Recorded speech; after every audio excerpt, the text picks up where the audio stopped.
Hi, good morning, everyone.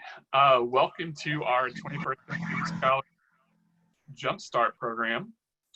I'm really happy to have you with us today. We are going to give just a couple minutes to our attendees to continue to join us and get settled. But while we're doing that, and before we jump into the formal program, please take a moment to answer a couple questions on the screen in front of you, and we will get started shortly.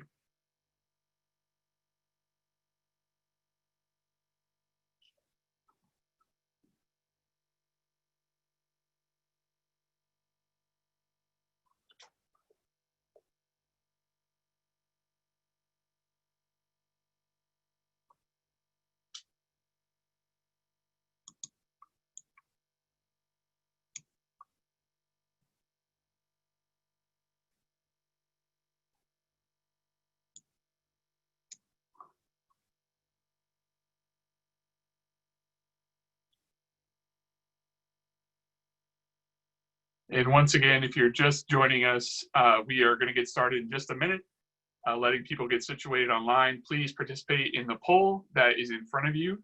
And thanks for your participation. We'll get started in just a second.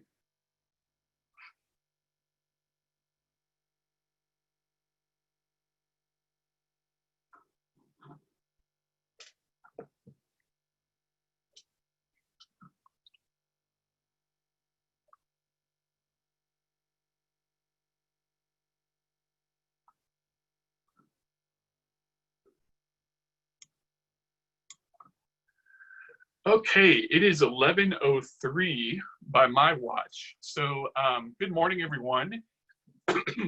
My name is Ron McFall, and I'm the director of the Office of Scholarships at Indiana University Bloomington. And we are, on behalf of my colleagues at IU, and on behalf of our wonderful campus, we are so thrilled to have you with us to hear all about the 21st Century Scholars Program through our 21st Century Scholars Jumpstart event. Thanks to those of you who participated in our poll, and we were really curious to see kind of what the room looked like, and lots of you are watching us kind of on your own as a prospective student. And it's really exciting to see that a good number of you have been to our campus already, and there are quite a few of you who haven't been to Bloomington. So I think you'll find today very informative, and you'll have another one or two polls to participate in as we go forward. So before we begin, we share our wish for the health and safety of you and your family as we witnessed continued unrest resulting from the COVID-19 crisis and the acts of racism and hate across our nation. At IU, the benefit we all receive from the diversity of our community is a central component of our academic mission, and acts of hatred and intolerance will be powerfully condemned. We continue to work to ensure that our campus communities are places where differences of all kinds, whether of race, ethnicity, or belief, are respected, valued, and protected. And within our areas and departments, honoring and celebrating the dignity of each student through the processes and programs we design is at the very core of our work. We appreciate this opportunity to tell you more about IU and the experience that awaits you. And we also wish to acknowledge and honor the indigenous communities native to this region and recognize that IU Bloomington was built on indigenous homeland and resources. Many of you are located in different areas across the state of Indiana and are joining us from traditional homelands of various tribes, such as Miami, Delaware, Potawatomi, and Shawnee people. We encourage you to learn more about these communities and the ways that you can engage with them in meaningful ways. So with that, we will jump into our program. We're going to start with some introductions. And what I'd like to do is ask my colleagues from the university and from the 21st Century Scholars Program to please turn on their video. And if you wouldn't mind, introduce yourselves in the order of the program today. And so that means our illustrious first presenter, Nichelle Whitney can be our first intro. Nichelle, take it away. Good morning. My name is Nichelle Whitney. I'm a Senior Assistant Director with the Office of Admissions. And so we're so happy to be here. I graduated from IU and I also was a 21st Century Scholar. So I'm happy to be on this call and answer any questions that you have. I'll pass it to Zach. Hi, Zachary Cullum with the Indiana Commission for Higher Education. I am the outreach coordinator for the Southwest region, which spans essentially from Evansville to Bloomington. So you may have seen me in and around your schools. If I am not one of those, you should have another outreach coordinator that is happy to help. I'm happy to assist you in any way. But yeah, if you're in those counties, I'm your guy. Hello, my name is Vincent Isom. I'm the director of the Indiana University Bloomington 21st Century Scholars Program. At the conclusion of our presentation, if you have any questions about our program, please feel free to reach out.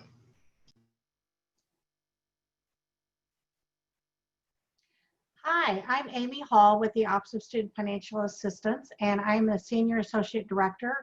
I'm an IU grad, and I'm also a 21st Century mom. Both my kids have one is finishing up. So it's exciting to be here, and I'm excited to explore some details that will help you kind of look at the world of financial aid. All right. Excellent. And I believe that is everyone. As I mentioned in the beginning, if you weren't here, I'm Ron McFall. I am the director of the Office of Scholarships for IU Bloomington, and I have the privilege of working with all these wonderful people and students in support of this program. So without further ado, I'm going to turn this over to Nichelle to walk you through some information about the admissions process at IU Bloomington. Nichelle. Good morning again, and thank you, Ron. So I'll give a brief introduction and then we'll start talking about some of the schools. So again, Nichelle Whitney I'm from Indianapolis, Indiana, moved to Bloomington in 2011, and I'm still here. And part of the reason why I'm still here is because I'm so excited about the opportunities that open up to you at IU. On your screen, you'll see that we have 12 different schools, and you can actually combine majors and minors across the schools. Some schools have specialized curriculum like the School of Nursing, so you apply to nursing after you've already been on campus for a year. So tons of opportunities within our schools, and within our schools we have 200, more than 200 majors, I should say. So as you're thinking about what makes IU a good fit for you, you can combine majors with minors, you can double major, triple major, don't always recommend it. But then also you can just explore certifications and take classes in university division or within a special school. If you have any questions about anything that I shared today, a lot of this information is on our website at admissions.indiana.edu. We talked a lot about majors. Let's talk about the faculty. You'll get to learn from the absolute best. They're world-renowned faculty.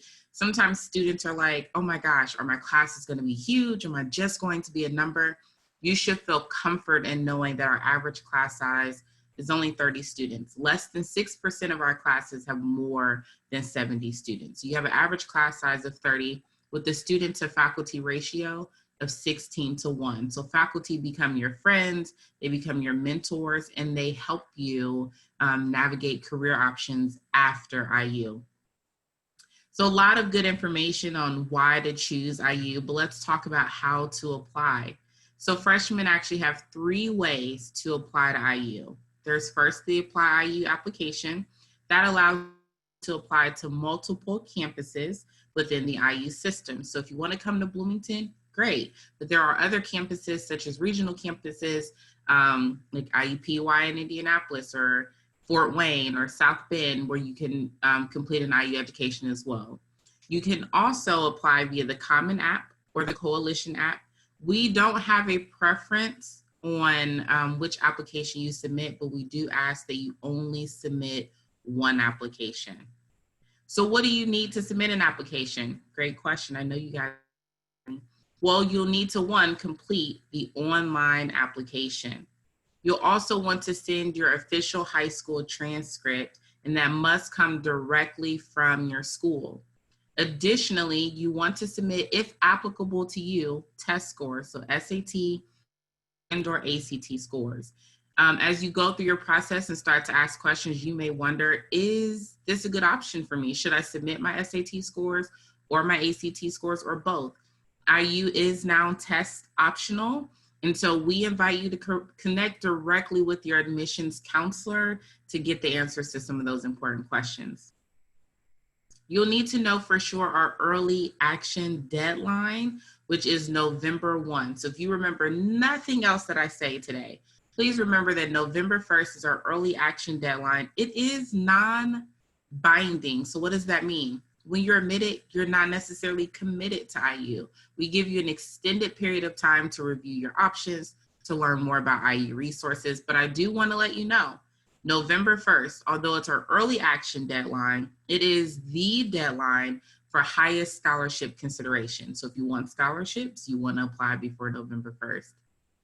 Let's talk about some admission standards. What you're going to see on the screen is what we consider when we're reviewing your application. You need at least 34 college prep classes or credits or semesters, depending on how your school refers to it. But you need at least 34 college prep credits. We do look at test scores if you would like to consider those, but again, we are test optional, so your admissions counselor can work with you on. We do look at GPA, weighted and unweighted, and we do require an IU-specific essay. Let's talk a little bit about the 2019 admitted freshman class. What you're going to see is the 50%, the middle 50%, meaning we admit students above and below those scores. So please don't count yourself out. Let your admissions counselor make a decision for you and work with you on the best path to getting you to IU. Our middle 50% GPA is a 3.58 to 4.0.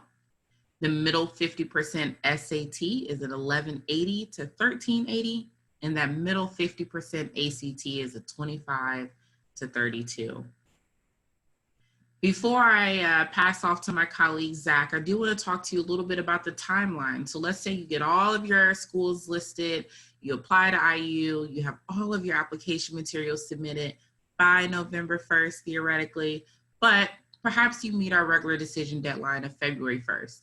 We are committed that if you apply by November 1st, you will receive a response from our team no later than January 15th. If you meet our regular decision deadline, you'll hear from us by March 15th.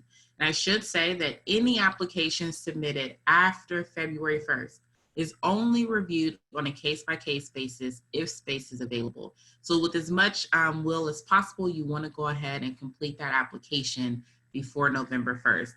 The Q&A window is open, so I will be monitoring admissions questions, and then I'll be back at the end to answer questions as well. And I'll pass it over to our friend, Zach. All right, good morning, everybody. Thank you for joining us today.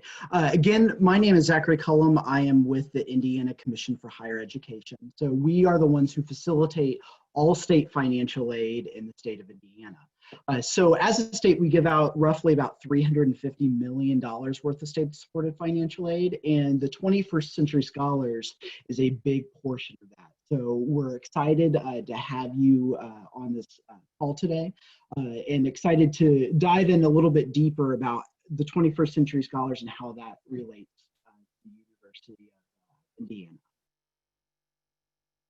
So a little bit about the pledge requirements. I know that you may have signed these over in 7th or 8th grade, but just a great reminder of some of the things that you need to do. And this is before you graduate, so it's not anything that you have to complete absolutely right now, but before you graduate, you need to graduate from a state accredited high school, and that can be public, private, or charter, with a minimum of a 2.5 GPA in a Core 40 diploma. So if you have an academic honors and you're at 4.0, great, but the minimum is the Core 40 diploma with at least a 2.5 GPA.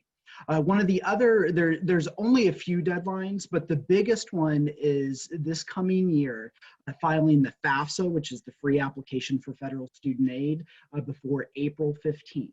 So it will open in October, and you have until April 15th to get that done. So that's one of the things that we encourage you to do earlier rather than later in the process, so you can meet those deadlines. And also you have to apply to an eligible Indiana school and enroll in college as a full-time student within 1 year of graduation. So students can take a gap year.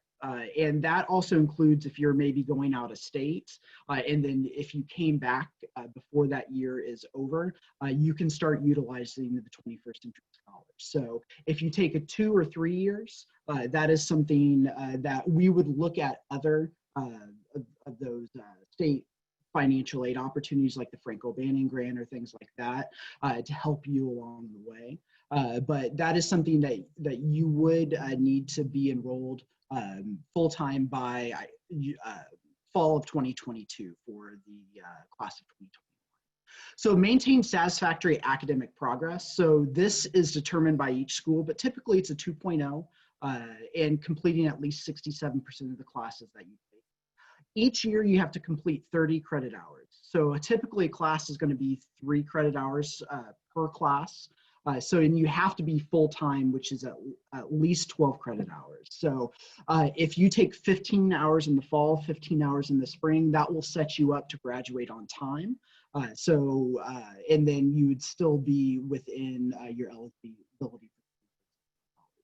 If you have any dual credit or AP credit that you took in high school, you may be able to take a light and load in some semesters. And that's something that you would want to work with me or your outreach coordinator or the financial aid office here at IU to make sure that you are still going to be on track after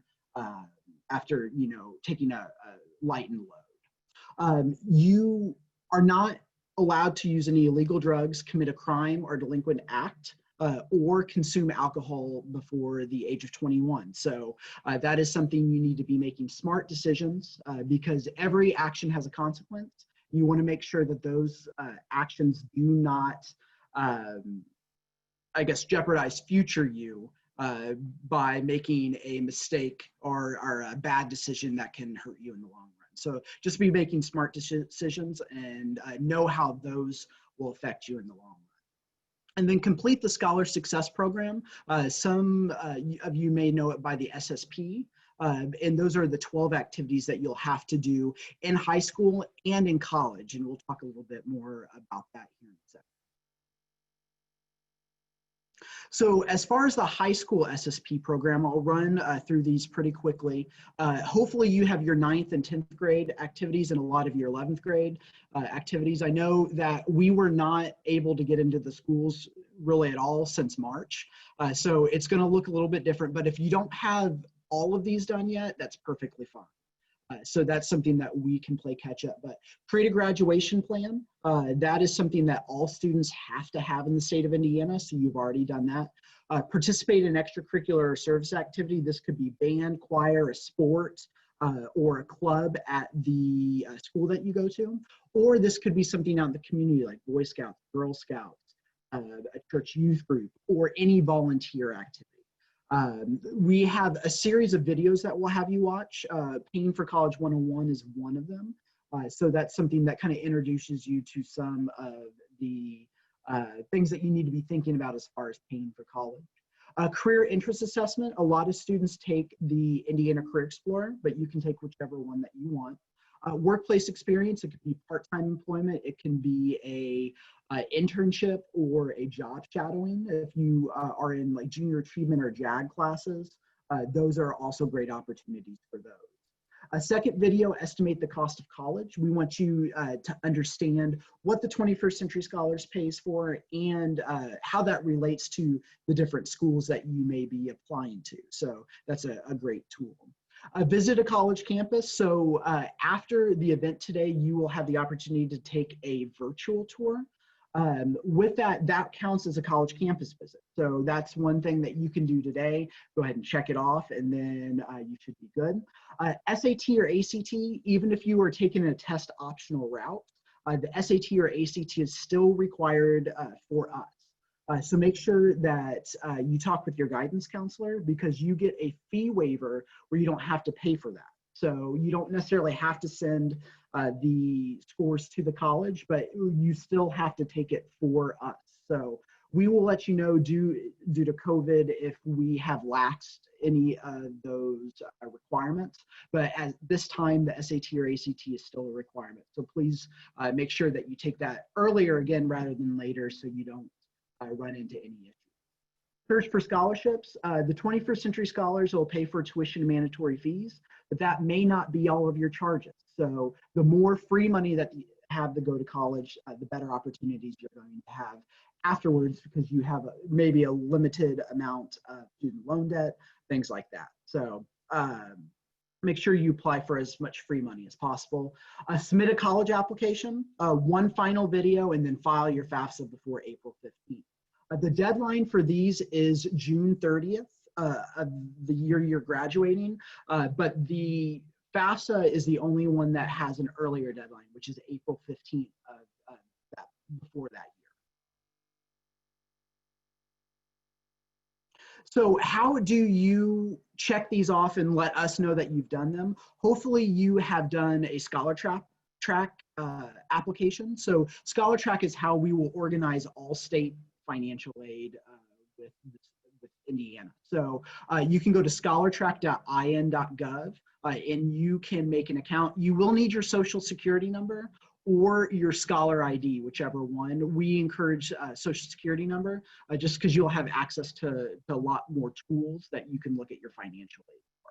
But scholartrack.in.gov is that web address. So with this, you should be receiving communications from us. You should be able or start getting those around the middle of July. So it will say, hey, you are on track. Or a warning, hey, you're not on track, just log in today and get your SSP requirements done. So if you haven't been receiving anything from us, that means your address is probably not updated with us in the system. So once you log into ScholarTrack, you can update that information.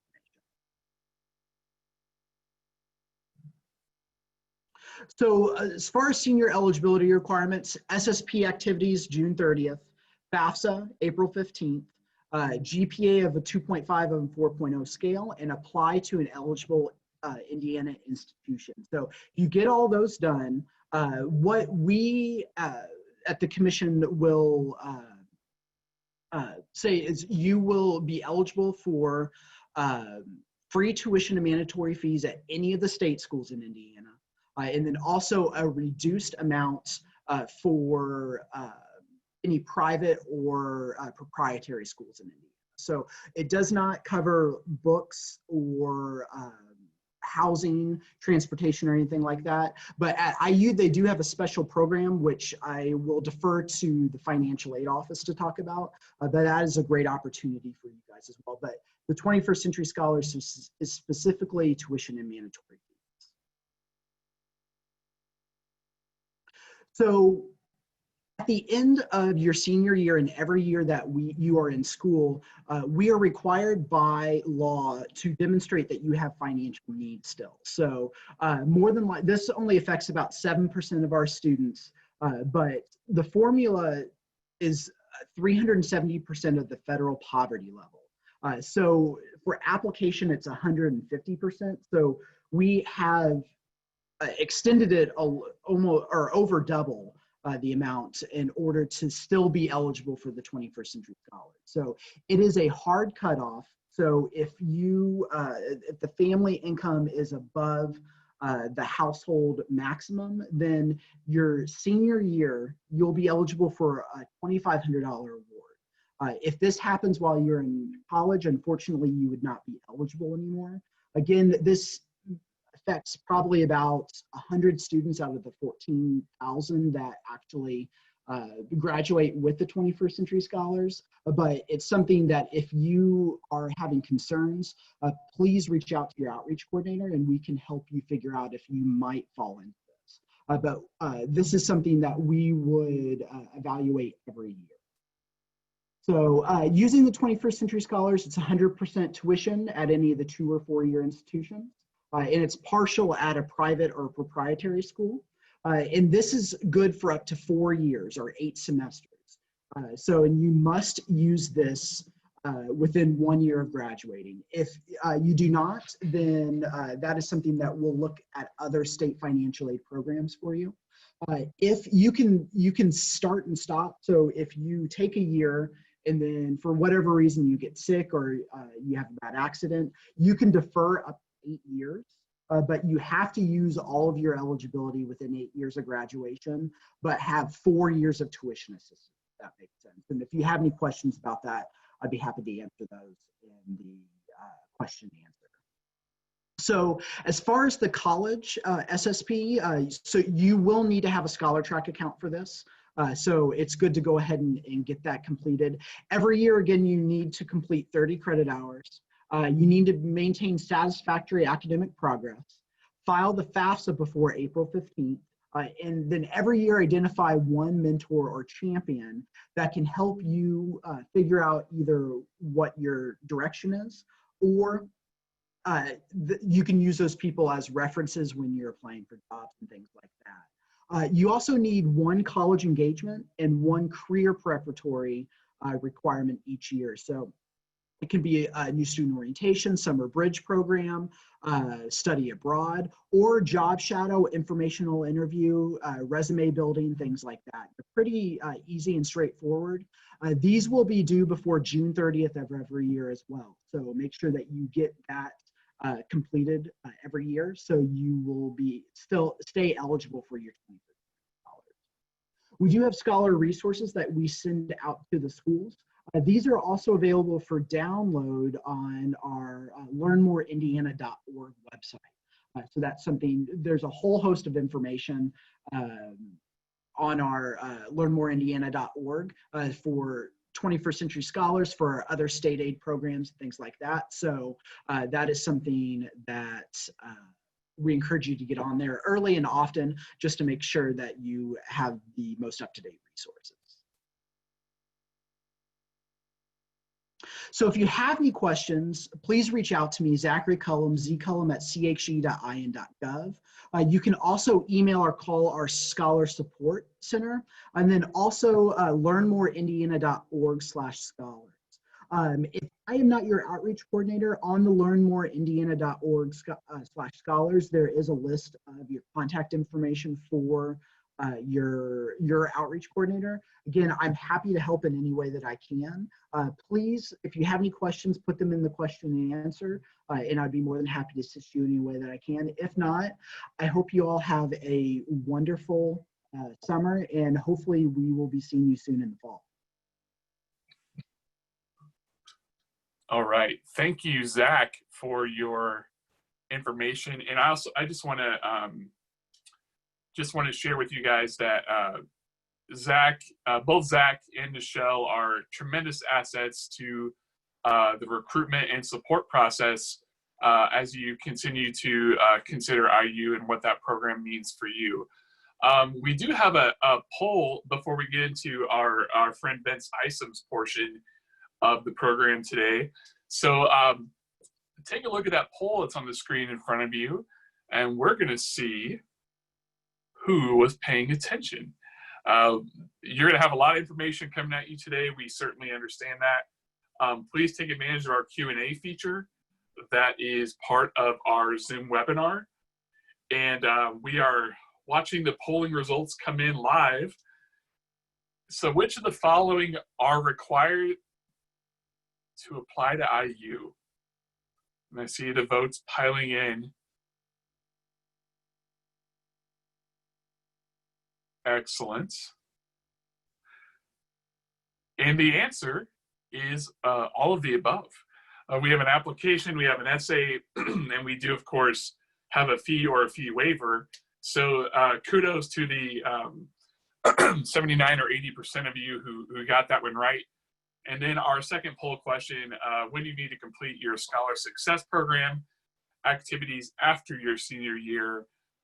June 30th. So 83% got that one correct as well. So great job, everybody. What I'm going to do now is ask my friend Vince Isom to turn on his video, in his audio. And Vince serves as a director of the IU Bloomington 21st Century Scholars Program office.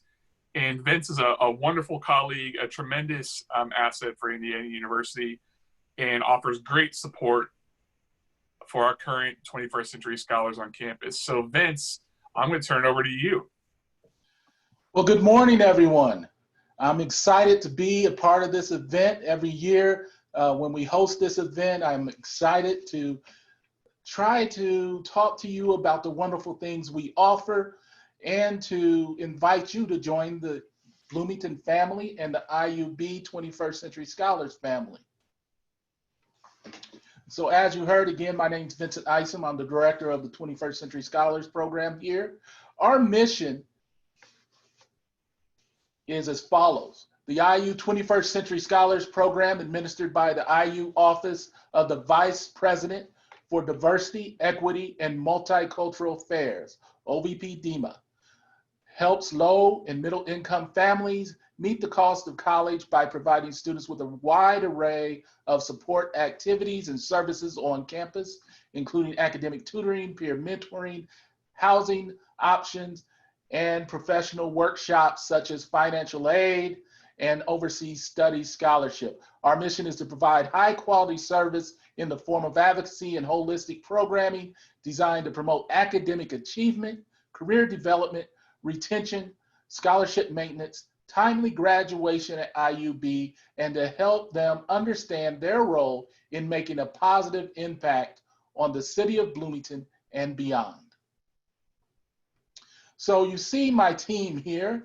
I have, if you look to what would be the right of my photo, if you're seeing me standing looking at you, is my lead academic advisor, Jennifer Berry.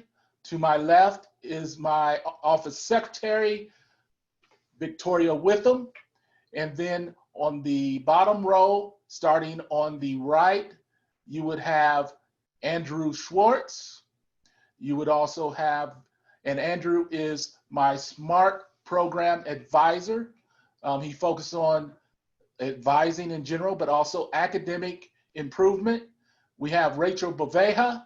Rachel Baveja is my advisor for career. So you heard the SSP program for the collegiate level focuses a lot on career. She is the person you'll receive information from. Then you see directly below me, Lisa Huffman, who is on this call. She is my special projects coordinator. Then you have Derek Robinson, who is a AmeriCorps member. He works to maintain your scholarship and other programming initiatives. And then Nikisha Davenport, who is another AmeriCorps member who focuses on retention of your scholarship and some other programmatic efforts to maximize your covenant, which you would hear about from the financial aid representative, Amy.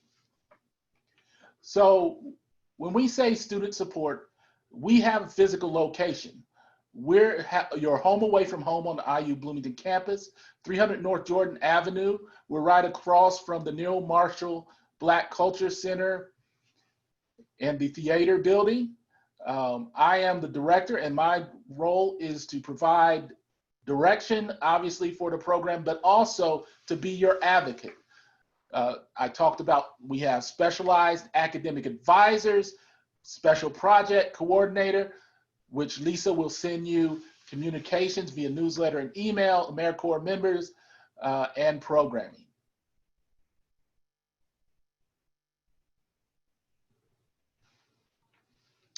So specialized advising, we're with you from the beginning to the end. So if you're a direct admit and you come right in and you go right in your school, that doesn't mean that the 21st Century Scholars isn't your home as well. We're there behind the scenes monitoring and there to support you. You have access to our program just like any other student. Jennifer Berry, as I mentioned, lead advisor, Rachel Baveja, career initiatives, Andrew Schwartz, SMART program and academic recovery. And we're with you all 4 years. Special projects coordinator focuses on producing a nice newsletter That newsletter has special events, internship opportunities, volunteer opportunities, and a lot of important information to maintain academic progress and to enhance your academic experience. Special events, she sent out special events, registration for internship opportunities and internship informationals. We have a number of different corporate partners as well as organizational partners, scholarship opportunities, employment opportunities, and more. You'll receive all that from Lisa Huffman. AmeriCorps member retention specialists, they are representatives from the state. I'm their site supervisor, but they are employed by the 21st Century Scholars Program at the Indiana Commission for Higher Education. And they're here to do any troubleshooting you have related to your 21st Century Scholarship. And they help you manage your covenant by making responsible decision makings and being aware of the options that are available for you.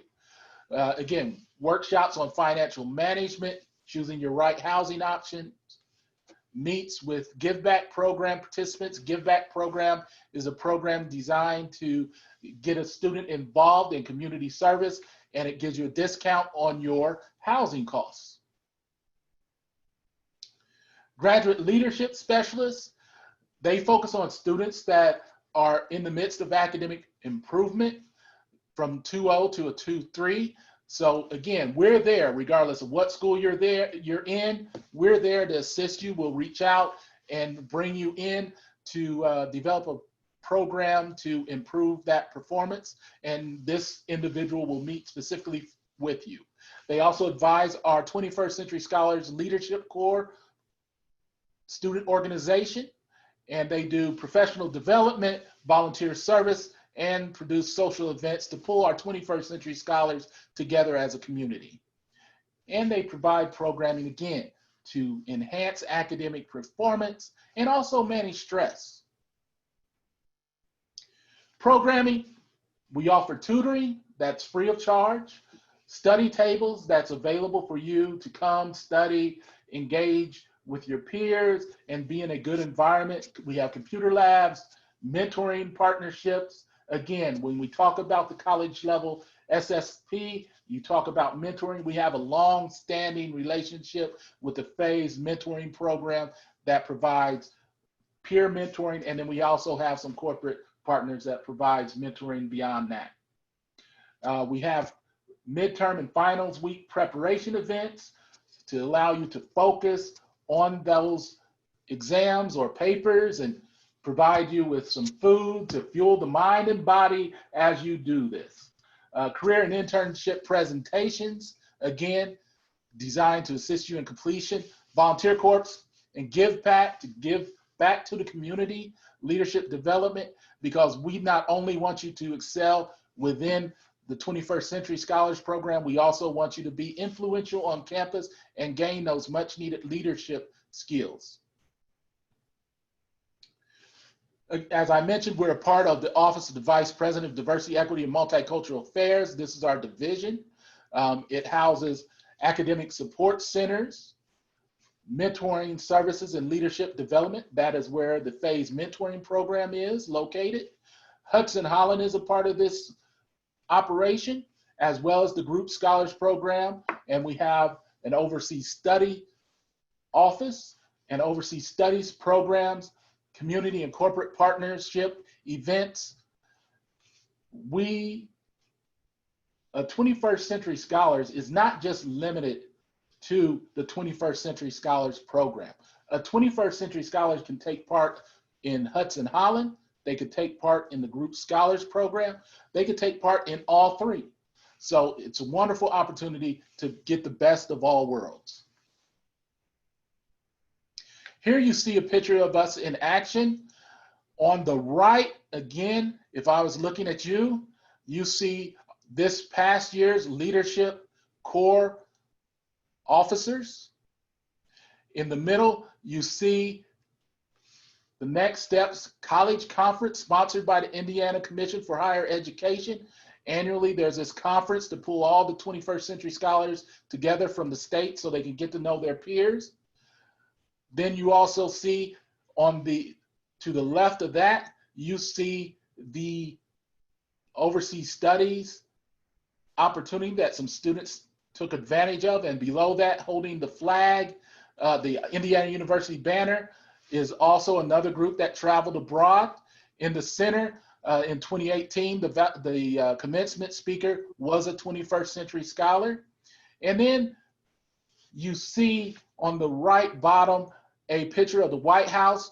That is the Thomas I. Atkins Living and Learning Center. It is the study for African American history and culture. And we take an annual trip. 2 years ago, it was Washington, D.C. Traditionally, it has been New York, but it's an opportunity to immerse yourself into a experiential learning experience outside of our state, and also see things you may not have seen before in an educational context. With that said, I turn it back over to my friend Ron McFall. And one last question. There was a question asked when I spoke about the Overseas Studies Office that we do have. Your 21st Century Scholars Scholarship and Covenant is applied to an IU overseas study opportunity. So with that last point made, thank you for asking that question. I turn it over to Ron. All right, thank you, Vince. That's a great point. Most scholarships at IU very easily translate to an overseas study experience. So when we're back traveling the way we all want to be, that's a great perk to keep in mind. I'm going to spend just a couple minutes with you all and walk through the scholarship environment. You've heard all, for half an hour now about the support in the programs, both at the state level and the campus level, and what it means to be a 21st Century Scholar. We're going to finish with some student perspectives on that, but the next couple portions will be about the money and about scholarships, but most importantly, our financial aid process at IU. At IU, we offer, like most schools, a couple opportunities for funding. There's merit-based money, which is based on academic qualifications and performance. And then there's need-based money. And my office deals primarily in merit. And then Amy Hull, my colleague, who's going to speak to you in a minute, focuses on the financial aid process, which is determined ultimately by your information provided by the FAFSA. If there's one point that I want to share with everybody, and Michelle touched on this beautifully, it is November 1st. If you're interested in merit scholarships from the university, November 1 is tied to so many of our processes. So please remember November 1st, 2020, have your complete application in. For our signature scholarship program for Indiana residents, which all 21st Century Scholars are, is called the Provost Scholarship. And this is offered at the time of admission based on your academic performance. So if you're test optional, you are assessed for the Provost Scholarship based on your academic performance in high school at a very deep assessment level. And if you are applying with a test score, you are assessed based on your test score and a combination of your high school performance as well.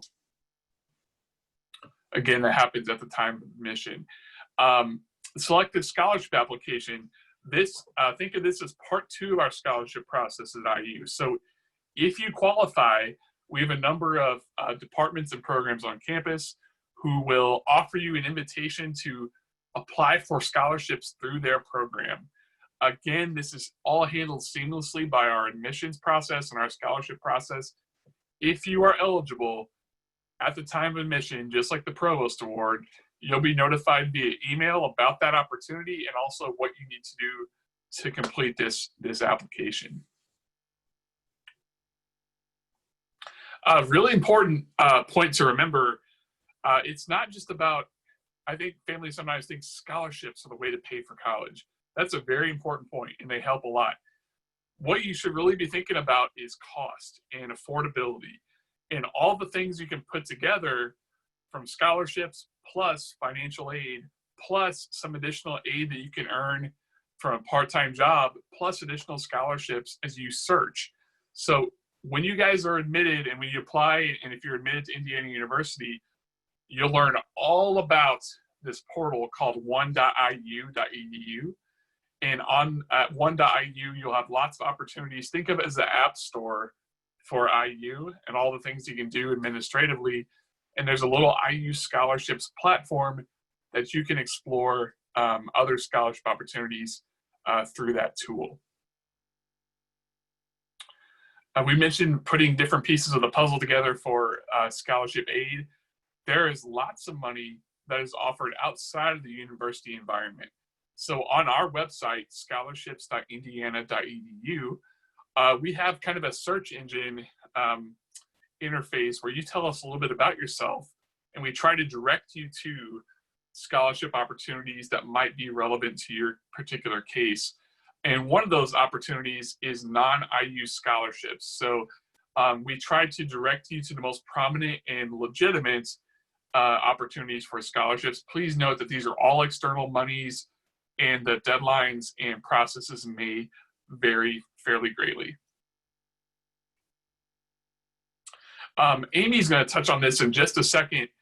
I just want to share on behalf of my office and the university, as you explore what options are available to you as a 21st century scholar, I believe that what IU has put together with our 21st Century Scholarship Covenant Award is one of, if not the most powerful financial aid packages for 21st century scholars in this state. This is awarded, it's a supplement for those who qualify to assist with your room and board, books, and supplies cost. If you have questions about this, and Amy will cover this, but this is a really personal, student-centric calculation. It's a tremendous opportunity for you. If you filed the FAFSA, we will know, Student Central will know if you're eligible for the covenant, and Amy can share some more information about what that looks like as far as the way it operates. Finally, as I wrap up, just want to say, I mentioned our scholarship office earlier, our website, scholarships.indiana.edu. We are meant to be the, like Michelle's site, the admissions page is going to be the admissions process on one website. We try to be the front door for scholarship information for the university, and we can connect you to a lot of great resources. Students, I know you're all getting bombarded with email. We all do. That's the world we live in right now. Please keep in mind that all the emails from Indiana University will be sent to you with a very specific purpose. So keep an eye on that email, both your personal email when you apply with and the IU email that you get later. And of course, continue that search. Spend an hour or two a week searching for scholarship. It does pay off. And with that, I'm going to turn it over to Amy Hull, and Amy's our Senior Associate Director in the Office of Student Financial Assistance, 21st Century Mom, as she mentioned earlier. And Amy, take it away. Thank you so much, Ron. Well, I'm happy to be here.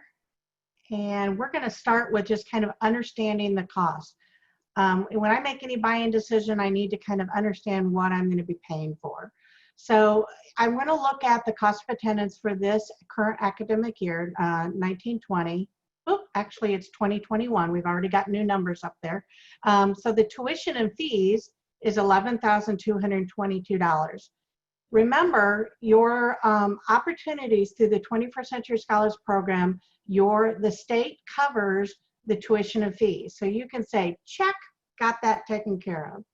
So what you really want to look for is kind of the rest of your costs, and we'll talk about how we look at helping you find resources for those. So room and board is an average dorm room with a standard food plan.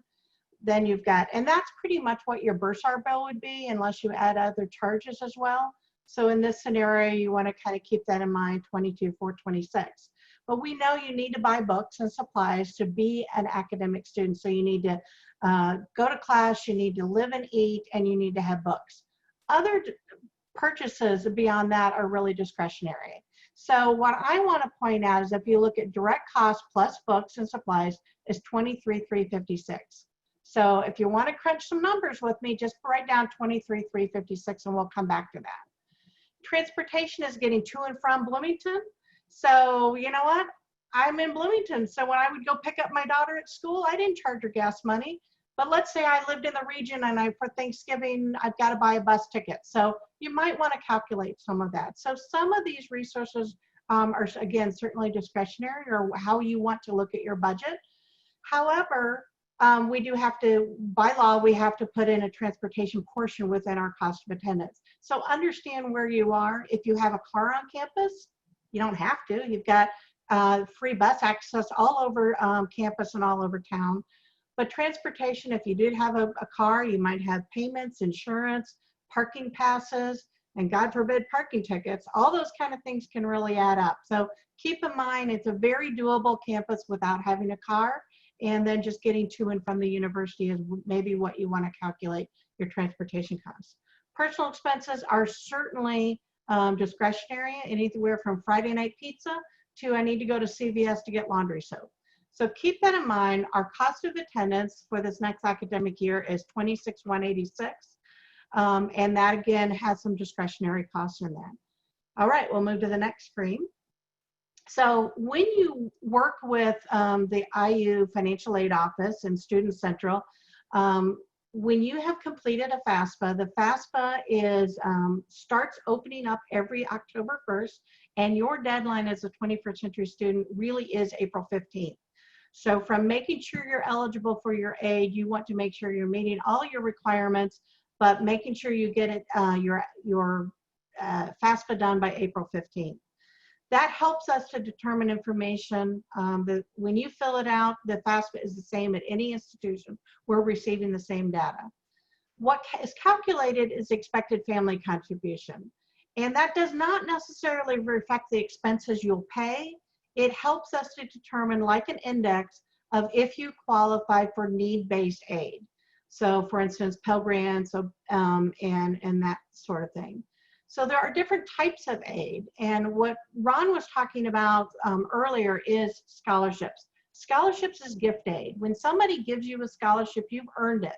And congratulations, you have that right to kind of brag on that behalf, on your behalf.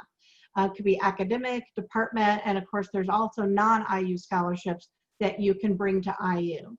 But grants typically students are eligible when they have grants when they qualify as low-income families.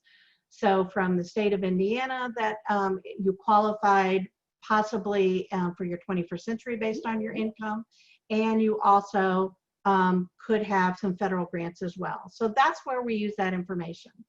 To round out what a lot of students need is they may need to look at other ways to help themselves continue paying for college based on how all the numbers calculate out. So self-help aid could be student employment. You could either be offered a work-study job, or you could still find part-time jobs on campus that pay you a biweekly paycheck. So I would love to make $3,000 a year because I've got time in between classes or on the weekend, rather than borrowing $3,000 a year. Because in 4 years, that's $12,000 of money I didn't have to borrow. And I would love to think I'm not borrowing money to pay for Friday night pizza. So one of the things I'm talking to a lot of students about is, they're home this summer. If they've got a summer job, really pack away some of that money and you can bring that to school, and that can help you with your discretionary income, get a part-time job. And sometimes you do the calculations, you don't even need to borrow. But if you do still need to borrow, there are student borrowing, which you can learn more about at studentaid.gov. And there's federal subsidized and unsubsidized loans. You can see the interest rate is going down after July 1 for this next academic year to 2.75. That's the lowest interest rate I've seen since I've been in financial aid for 11 years. And at the maximum, a freshman would get $5,500, a sophomore $6,500, and juniors and seniors $7,500. Students can also borrow private loans if there still need other resources, and there are sometimes institutional loans, IU loan money that we help students with. Parents can also borrow on behalf of the student. Go to studentaid.gov to learn more about that. There's Federal Parent Plus loans. Interest rate is 5.3% going forward for this next academic year. Those are fixed rate, and each year the rates can change for the new loans that you would be looking at, but they would stay at a fixed rate loan. The parents can also borrow private loans and other borrowing resources if you have like home equity loans and that kind of stuff. Looking at everything that you're looking at, please understand that borrowing is one of the things you want to calculate last. So one of the things we'll send you is a financial aid notice. Once you've made your application, right, November 1st, and then you do your FAFSA, you can start as early as October 1st. We always encourage early applications. Then in January, we collect all that information. The scholarships have already been notated to your account. We review what your federal aid eligibility is. You know, we confirm with the state that you're getting the 21st Century Scholars and all that kind of stuff. And we'll produce a financial award notice. And in that, it'll have the cost minus your gift aid. And that is what your net cost responsibility is. And those are the things you want to look at. How am I going to pay for net cost? So we'll go on to the next screen. So what I want you to look at is what the kind of phenomenal advantage the 21st Century Covenant offers. This is an IU Bloomington Award only. You're not going to see the Covenant in your financial aid package if you go to other schools in the state or even other universities, because this is IU money that we want to help you to resource for other expenses you have on campus. So remember, we talked about $23,356. That's tuition and fees, housing and meals, books and supplies. That's the primary cost to get your education. What you then need to do is determine what your EFC is, and you can go to, on the admissions page is the net price calculator. Allows you to do some pre-calculation to see what your EFC might be. Again, it's kind of a raw analysis. When you actually do your FAFSA in October or later, you would get your actual EFC. So you can take let's say you were a student starting this fall, you could take $23,356, subtract your EFC, and that really becomes your total amount of gift aid. You can see a student with a 0 EFC has those elements fully covered.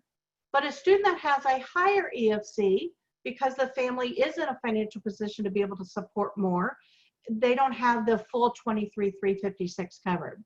You can see they do get their tuition and fees covered, and then they would get a Covenant Award in this example of $61,136. So this student, if you take 23 minus 6,000, has a total gift aid of $17,000. People are giving you a gift to go get your education, and that's phenomenal. Whatever's left over is your net cost that you want to kind of analyze. How am I going to pay for this? So in the situation where the student had a 0 EFC, they have a small portion of that travel and personal expenses kind of left over. If you got a job this summer and you've got that covered, you say, hey, I'm all set. I don't need to borrow any money. But I might want to work on campus and get a little bit of cash flow going. So somebody that has a little bit of a higher EFC may need to look at things a little bit different. They might be a really good candidate for getting a part-time job, and they might need to even take a look at their loans.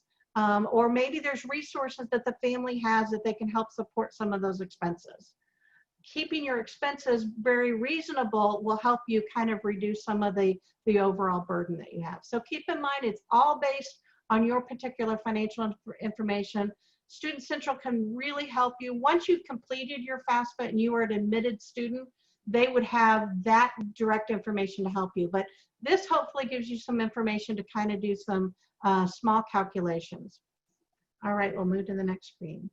So again, how am I going to pay for that net cost? You want to think about it. Maybe I have personal savings. Maybe I've prepared a college savings plan. So use those resources before you borrow. We would love for you to have the right type of borrowing if you need to do so.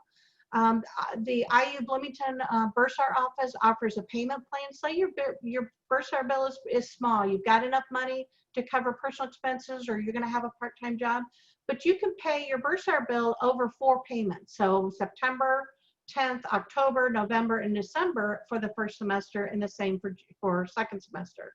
If that's the case and that helps with your cash flow and nobody has to do any borrowing, that's fantastic.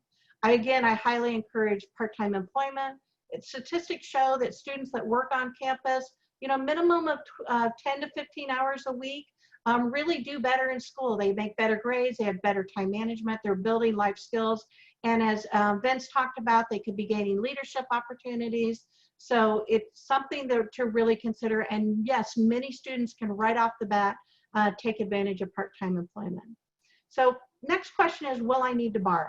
So if you get down to the point when you still have some gaps, you might want to consider that. So I encourage you, we want wise borrowing. The borrowing to finish that degree, look at that example of how much gift money you are getting, and I don't want to pass that up, right? I want to take advantage of all my gift aid, the 21st Century, the Covenant, and all those resources. How am I going to kind of fill in those blanks? So borrow what you need, not what you can, because you might be offered more than you need. So let's look at that.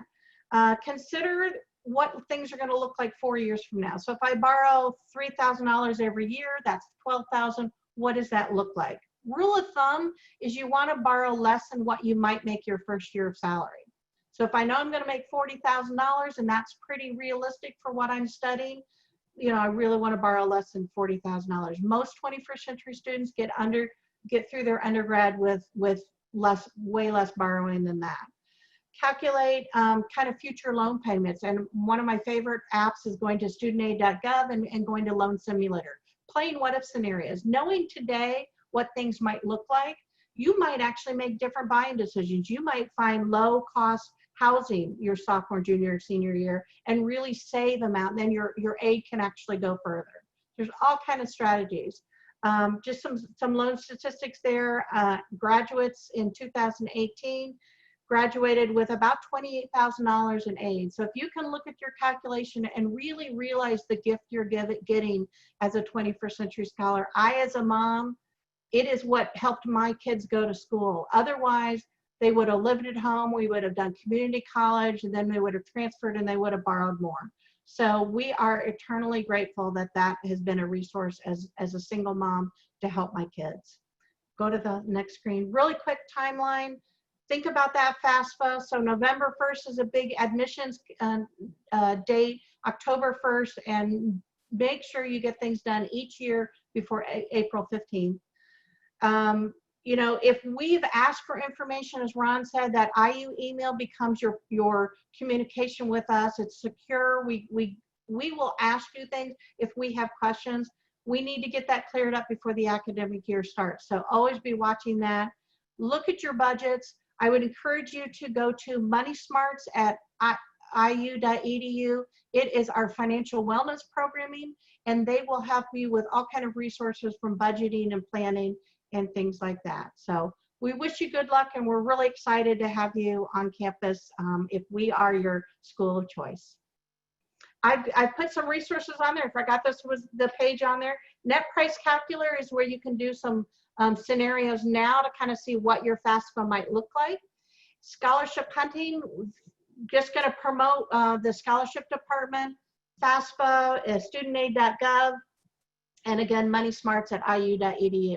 And always, when you have particular questions, anything from financial aid to your Bursar account to registration, Student Central is there to help, and we're open till past 6:30 at night because we have West Coast students that we're also helping as well.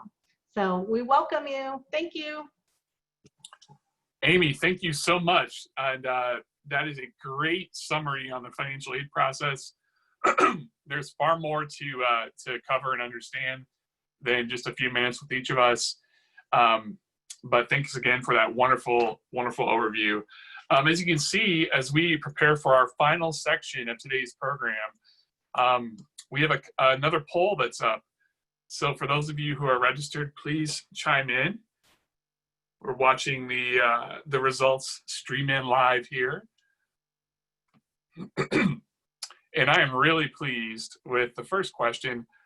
When is the early action deadline for IU to be eligible for maximum scholarship consideration? The answer to that question is November 1st. November 1 is the deadline to remember. October 1st is when the FAFSA goes live, and that's a real key distinction.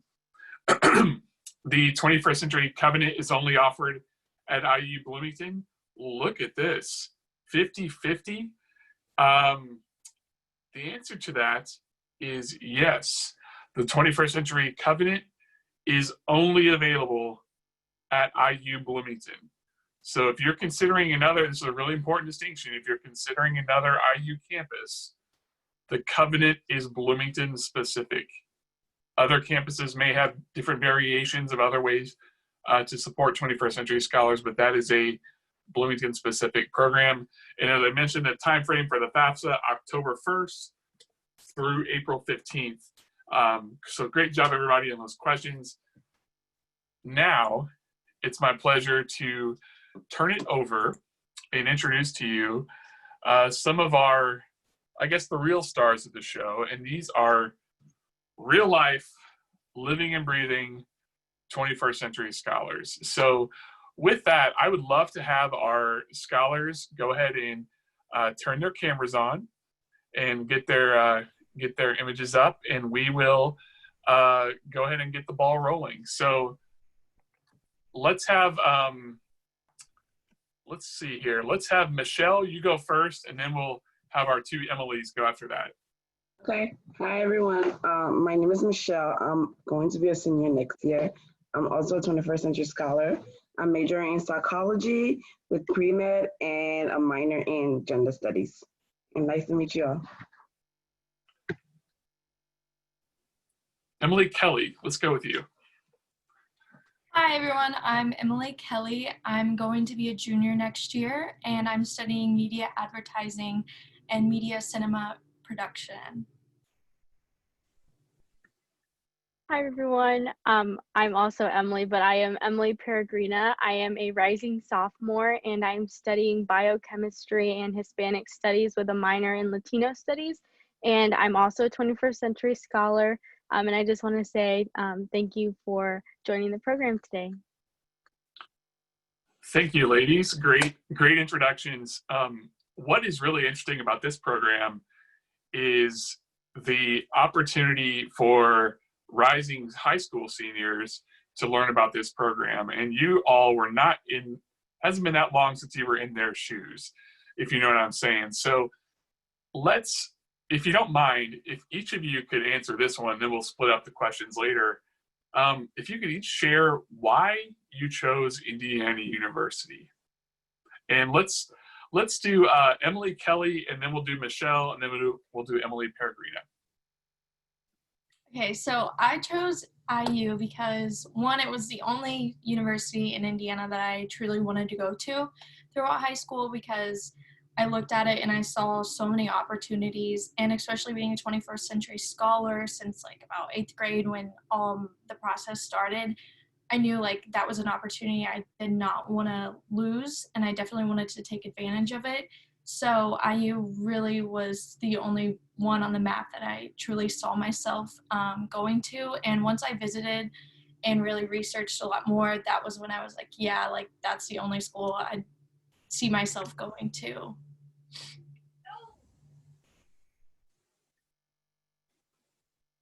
Michelle. Well, for me, it started, like Emily said, from 8th grade, I started doing, we would go on IU campus for tours, and IU representatives would come to our schools. So it was always like one of the many colleges that I was interested in. And my senior year, after I applied and got accepted, I realized that it was one of the only few schools on my acceptance list that was going to be able to pay for my college, and I really didn't have to spend that much money. So for me, it was a no-brainer, and that was just it. Great answer. And then Emily.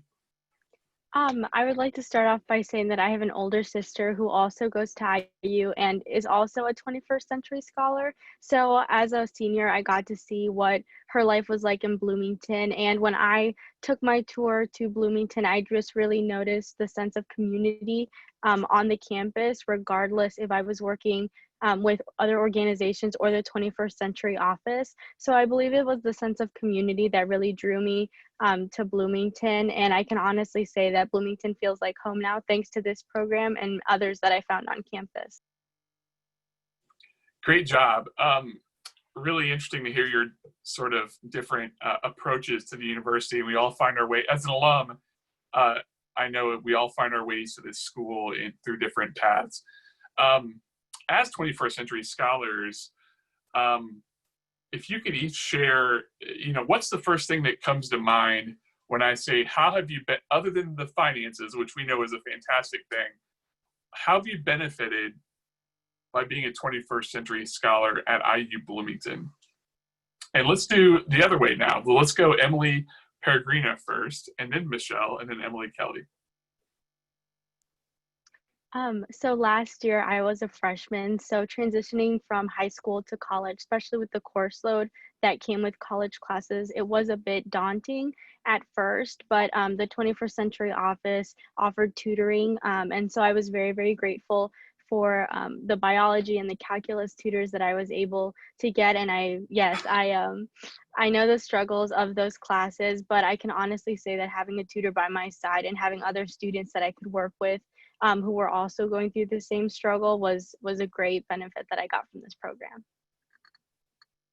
Great. Michelle. I think for me, the biggest one I'll say, because this is about to be my 4th year, and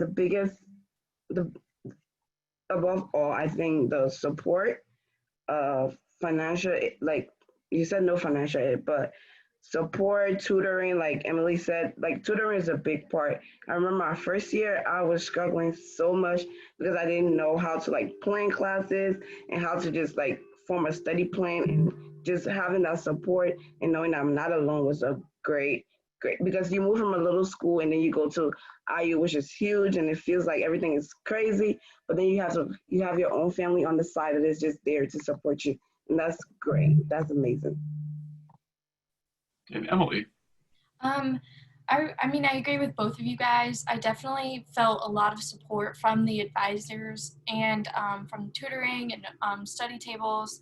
And I know when I was a freshman, I struggled a lot as transitioning from high school to college. There's so many things that are just different, and a lot of things that you don't learn until you get it firsthand. And I remember like going to my advisors and with the 21st Century program, and like it was just a good feeling to have people that understood your situation, and it just made me feel a lot better. And I've learned how to manage myself a lot better because of 21st Century. Thank you all. It's interesting to hear. One of the themes that really sort of came together was this idea of support. And IU is a big, wonderful place. And there are so many positives to being a big, wonderful place. But when you can make a big place feel small when you need it to, through those programs that they reference, that's a wonderful opportunity for our 21st Century Scholars. I'm curious, and I'm just going to maybe pick on one of you at a time for a second. So, Michelle, let's talk about that transition to college, and let's go first. What piece of advice would you have to our prospective 21st Century Scholars about that transition to college, if you could give them something today? Okay, well, for me, I was the first person in my family to go to college in the US. So I really did not know what I was doing.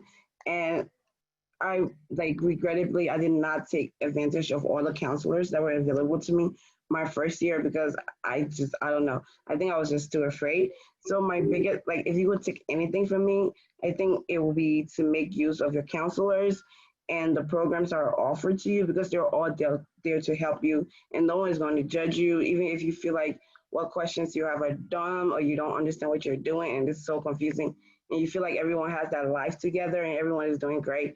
I promise you, take use of those counselors, programs, take use of everything. That's a great point. There's a reason we have all these services you've heard about this morning, and because we want you to use them. And Michelle that's a great testament to that. Shifting away from that question, Emily Kelly, what has been your favorite class at Indiana University? Oh my. I've taken a lot of advertising classes, obviously because my major is advertising, and a lot of them are they work a lot on communication and getting to know yourself and the people around you. So I would say my favorite class, I took one this year. It was integrated media strategy, I think. Sorry, but it was with his name was Catfish, and he was it was an advertising class, and I learned so much about media and just understanding things that were made in the past and how they affect today, and in production, and how advertising uses things from our past. And he gave us a huge list of movies, books, and TV shows that he thinks that we should be aware of, and it would make us a smarter person and just more aware of the world around us to help us find creativity and create things. And yeah, that was probably my favorite class so far. Great. I wanted to, you could tell that was unprompted, and I wanted to get a sense of, share with our prospective students some of the unique opportunities, the type of class they might run into at IU and the way it makes you think. So Emily Peregrina, question for you. What did you, when you got to campus, did you take any steps to, Michelle mentioned those resources academically, but were there certain things or tips that you did to prepare yourself academically for that transition from high school to college? Yes, I did. I was also a part of the groups program. So while I did this last summer, we were still able to go on campus and take additional classes before we started the fall semester. So while these classes tend to be general education classes, I still found that walking on campus and being able to interact with professors in a smaller class really allowed me to know what that would be like come the fall with office hours. I was much more comfortable addressing a professor and reaching out and asking for help from peers because I had that experience in the summer.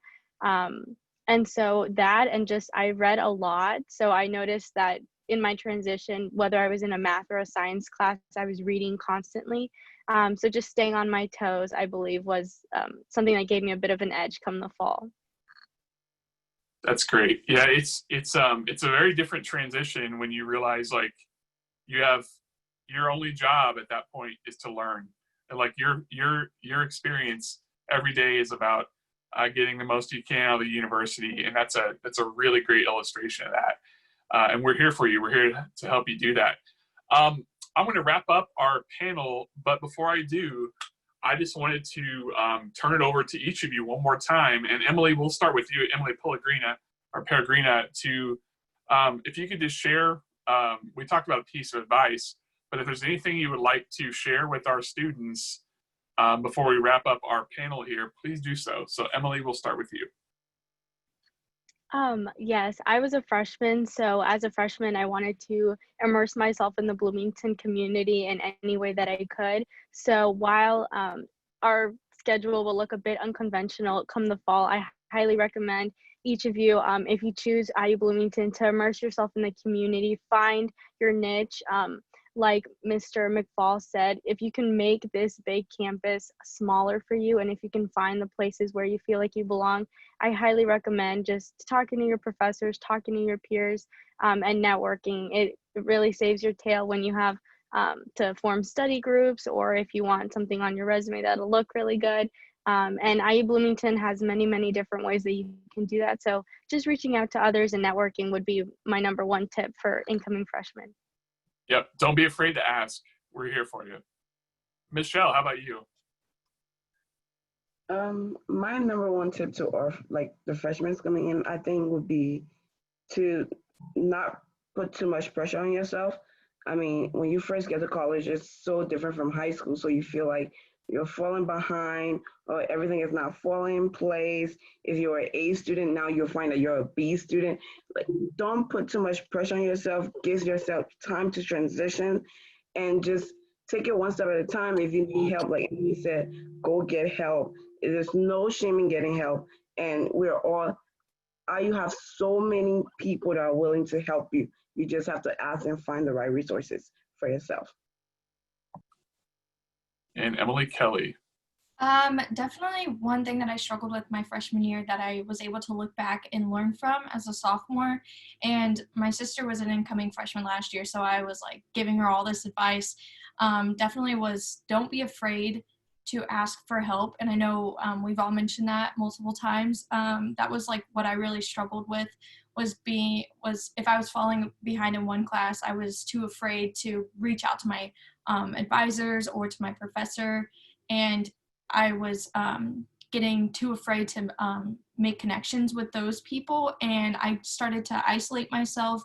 And then I noticed like I was going into this hole, and I learned tremendously from that my sophomore year. So that is my advice to you incoming freshmen. Definitely do not be afraid to reach out if you are struggling the least bit, and there are people there in your community to help you, and we all want to see you succeed. And freshman year can be super weird, and the transition just makes it kind of weird, but you will learn so much more about yourself and your community, and IU is a great place to discover and learn more about yourself. Well, thank you, ladies, for being our esteemed panelists this morning. That was wonderful. If we were in a room, you'd get a rounding or a standing ovation, round of applause. Thank you all so much. And at this time, if you all wouldn't mind transitioning away from your cameras, what I'm going to do is open it up to answer a couple questions that have come in. And we had a number of great questions come in over the course of our presentation today. We realized there are far more that will be coming as well. But I did want to have Nichelle jump on, if she doesn't mind, to address a question around the test process. Yes, so someone asked, since SAT and ACT is test optional, essentially do they have to submit those to get scholarships and or FAFSA?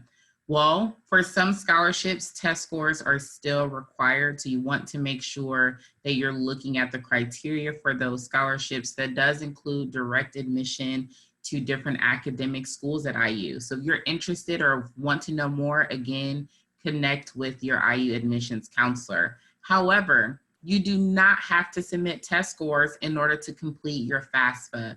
Financial aid is completely different than your scholarships based on academic merit. So we do not need test scores in order for you to do FAFSA. Thanks, Ron. Thank you. That's a really important distinction. Great information, Nichelle. Zach, I know you reached out and wanted to follow up on a question about the virtual tour. So I'll turn it over to you. Yeah, so one person asked, I've taken the virtual tour of the IU campus. The SSP questionnaire asked for contact information for someone who can confirm that I've completed it. Go ahead and put parent or guardian. And that way they can confirm if in the event that we need that. But yeah, you can use parent or guardian. It's not an issue. Perfect. Thank you for clarifying, Zach. We have two more questions that we'll touch on, and then we'll wrap up. We'll be finished. Someone mentioned they had some questions about the EFC and maybe what that means. And so I can answer at a very basic level. It is the expected family contribution. And that is a byproduct. That is a data point that is provided through your completion of the FAFSA in the financial aid process. It's not a number that you're responsible for calculating on your own, because the FAFSA will do it. But that is you'll hear that term a lot, EFC, as you go through the process. Amy, is there anything you would add to that? I would just be a little more clarifying. It takes the data of the family income, family assets, and the household size, both student and family. So as incomes and wages are higher, that affects the EFC. But if you have a very large family, say family of 8, then they know the federal methodology in calculating the EFC, which I don't even like to do by hand anymore. I just let the system do it, is a process of coming up with that factor. And that factor really to be grant eligible is anywhere from a 0 EFC So individuals that have low income or very large families, to about $5,700 become Pell eligible. If it is above that, they tend to not have aid eligibility. So it, again, is part of the calculation we use to look at how you become eligible for the amount of Covenant Award. So when you go back and review this, you can kind of look at the direct cost plus books, subtracting the EFC. That'll allow you to understand how much gift aid you would receive through different sources at IU. So it is part of that analysis. You can't adjust it or manipulate it, but it's calculated by the FAFSA. I will say the FAFSA uses, this year they use 2018 tax data.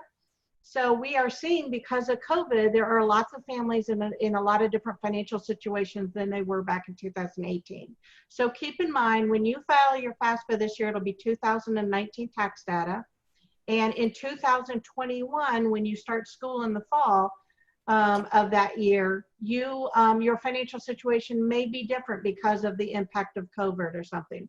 But if 2001, you're back on track and it kind of is similar to 2019 tax data, that really wouldn't then be necessary to do an appeal. But we're seeing right now there's a lot of differentials. So we do look at financial aid appeals, and you would contact Student Central to get more information. Just wait and see what next year, and I'm hoping if anybody is impacted, that we all are in a better position next year. So I wish you all luck. Thanks, Amy. We have one last question, and then I believe Zach is going to answer a question in the Q&A window for someone who's asking about means testing. But Vince, can you elaborate on the IU Groups program just very briefly as we wrap up, because some have heard that it's similar to 21st Century, and then we'll shut things down. So thanks, everybody. Vince. Sure. The Groups program, Group Scholars program, is somewhat similar to the 21st Century Scholars program. This is the distinction. The 21st Century Scholar that joins the Groups program will still be funded by the 21st Century Scholarship and are still a part of both programs. The difference is, if you join the Groups program, you have the opportunity during the summer to take some classes, to get some credit hours under your belt, to see how the campus is, and to have that experience prior to coming in the fall. So you would start in June, you would end in late July, early August, and have time before the start of the semester. So they have a support structure with advisors as well, and they do some support programming as well. And they have a on-staff math tutor. So I could go on about that, but please, you can go online to the IU website and type in the Group Scholars program, and there's a great website there that can give you a description, and you could always follow up with me as well. Perfect. Thank you so much. With that, we're just a few minutes over. With that, I will ask if we could go to the final slide. Perfect. So there will be lots of information that you'll still have questions on. But the bottom line is we are here for you. We're here to answer your questions as you approach the application to Indiana University. So with this, here's our contact info for all the offices that presented today. And from the admissions office, the commission, 21st Century office, our office, and then our financial aid colleagues, they're really tied closely to Student Central, which any questions you have about your account, specifically about your scholarship eligibility around need-based aid, Student Central is the place for you to go. With that, everyone, we're going to wrap up. Thank you on behalf of IU, on behalf of my colleagues. I can't thank you enough for joining us today. We are thrilled to have you with us, and we hope to see your application very soon when we go live later this fall, and then we would love to see you on campus with us in the future. Thank you so much. Have a great day.